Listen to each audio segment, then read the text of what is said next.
You mentioned a lot of people are living paycheck to paycheck in America. Yeah. What would you say to somebody who's stuck and they want to increase their income? They want to become more stable for their family. Yeah. So one, let's take a step back because there's two sides to that equation. There's income and expenses.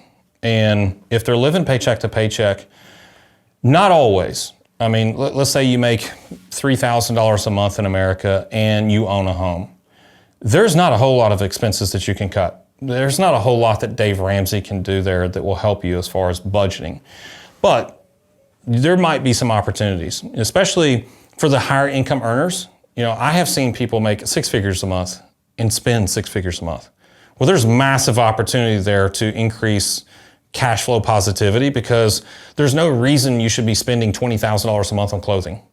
There's no reason you should be spending $10,000 a month on eating out. There's no reason you should have 3 cars and you're the only person in your household that drives.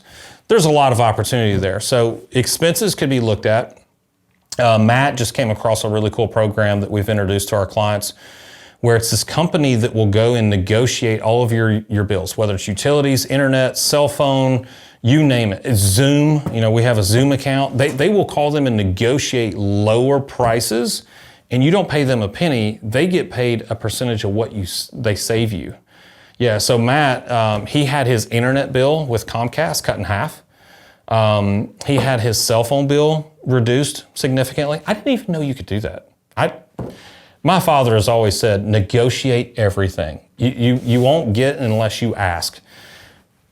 I guess that's their business model. So anyways, cutting expenses. So let's also talk about increasing income because everyone focuses on cutting expenses until you just can't cut anymore, right?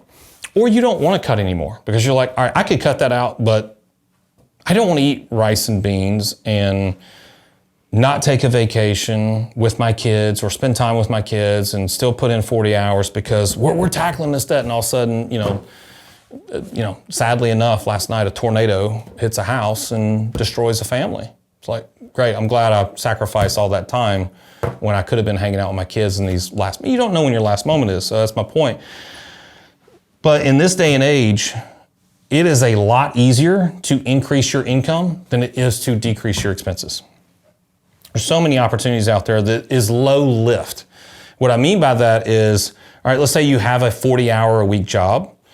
Well, I'm not saying go get another 40-hour-a-week job. Now you're working 80 hours. That's heavy lift. There are semi-passive and low-lift opportunities out there that you could make money. You could be like affiliate marketing. Heck, we have affiliate marketers. We have 600 affiliate marketers that market our product. They don't even have a product. So they have their own email list and their own marketing platforms, and they market our product and earn a commission to do so. You don't even have to come up with your own product to do that, right?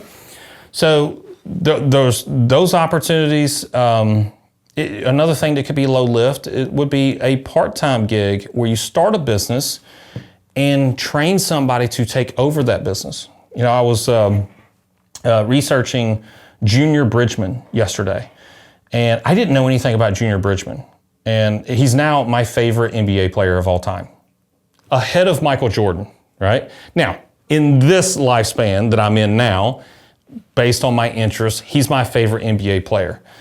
Obviously, when I was a teenager, Michael Jordan is my favorite basketball player. The reason why he's now my favorite NBA player of all time is he was playing in an era, and he played for 10 or 12 years, mainly with the Milwaukee Bucks, where they didn't have million-dollar contracts, let alone 40, 50, $60 million a year contracts. The highest he was ever paid in a single year was $350,000. That was his last year playing.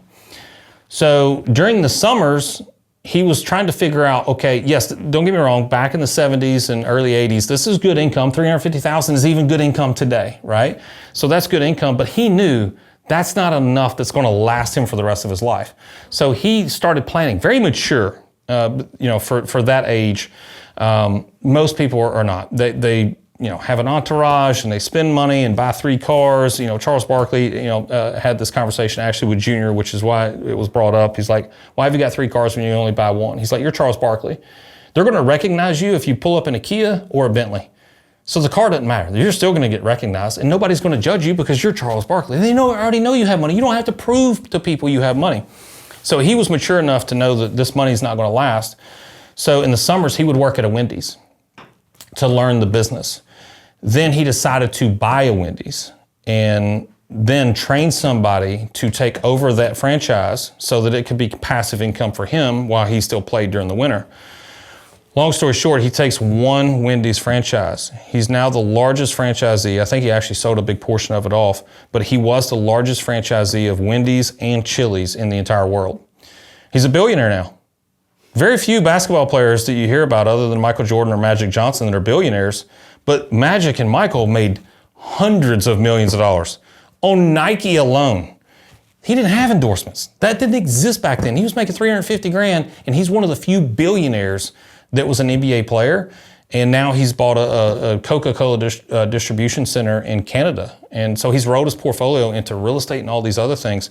So, it could be a small side hustle where you train somebody, and that just, he grew up from one franchise, then it leapt to 5, then 10, then a couple hundred, then almost 1,000 franchises, and then he diversified into Chili's. Really cool case study to look into, which is Junior Bridgeman. But it could be a pressure washing business too. That's low cost, takes low capital. You could do that on the weekends. Heck, my kids are eager to make money because they want to buy things right now. I'm glad that they're eager to make money and get out there and understand the value of a dollar. I will work on what they do with those dollars as far as instead of wanting to buy a better motorcycle or a car when they turn 16. So we'll work on that, but I'm eager that they want to make money. And it's like, look, we have a farm. I already have weed eaters, edging. I have a commercial mower. It's like, you turn 16, you need a pickup truck. I've got a pickup truck that I barely drive to the office. I'm not getting rid of that anytime soon. You can drive that and you can round up all the neighbors. He's already done that. He already went to the neighbor who loves to mow his yard. We don't have many neighbors. We have like 3 neighbors inside of a mile. He's already gone to them and said, hey, can I mow your yard? I think they said no.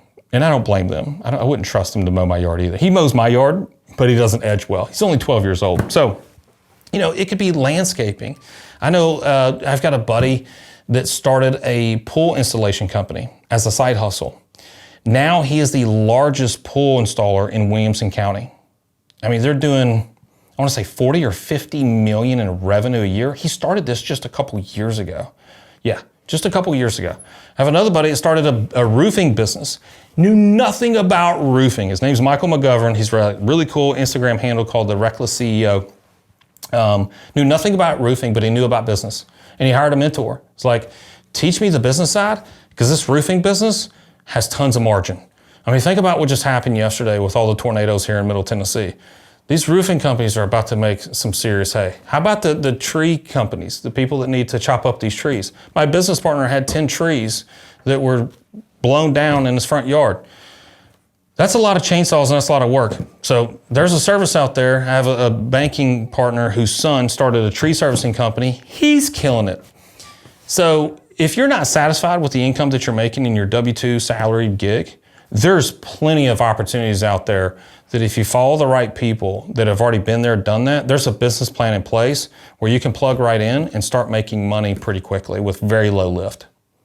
So recap the 2 lessons for me there. There's some savings, there's some defense, and there's some offense. Yep. So all that to say, you've got 2 parts of the equation there. Expenses.